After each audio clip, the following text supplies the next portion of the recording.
अस्सलाम वालेकुम, you are watching your dietitian. आज हम बात करेंगे कि एस्ट्रोजन लेवल जब मेल्स या फीमेल में बढ़ जाता है तो उसकी वजूहात क्या होती हैं और हमें कौन से ऐसे फूड्स हैं जिनको अवॉइड करना चाहिए, हमें नहीं खाना चाहिए। तो आए हम इस वीडियो को स्टार्ट करते हैं और देखते हैं। मेल्स के अंदर जब एस्ट्रोजन लेवल ज़्यादा होता है तो इसकी वजह से उनकी छाती बढ़ना शुरू हो जाती है, रात के वक्त खुश्क पसीने आते हैं। इसके अलावा उनका जिस्म जो है बहुत ज़्यादा जल्दी ठंडा पड़ना शुरू हो जाता है।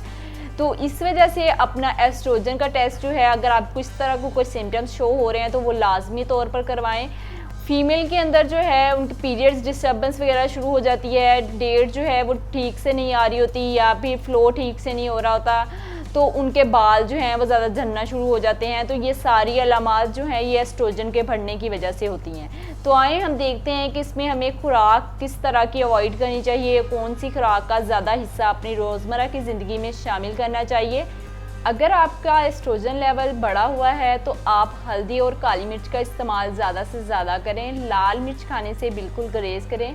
हरी मिर्च का इस्तेमाल कर सकते हैं। इसके अलावा जो ड्राई फ्रूट्स होते हैं, बादाम, काजू, पिस्ता वगैरह, इसका इस्तेमाल आपने बिल्कुल कम कर देना है। इसके अलावा आपने सफ़ेद चीज़ों का इस्तेमाल कम से कम करना है, चावल और गंदम की रोटी वगैरह। लेकिन आप फाइबर रिच फूड्स इस्तेमाल कर सकते हैं। ख़ास तौर पर आप ब्राउन ब्रेड्स का इस्तेमाल लाजमी करें क्योंकि इसके अंदर फाइबर ज़्यादा मिकदार में मौजूद होता है जो आपके एस्ट्रोजन लेवल को कम करता है।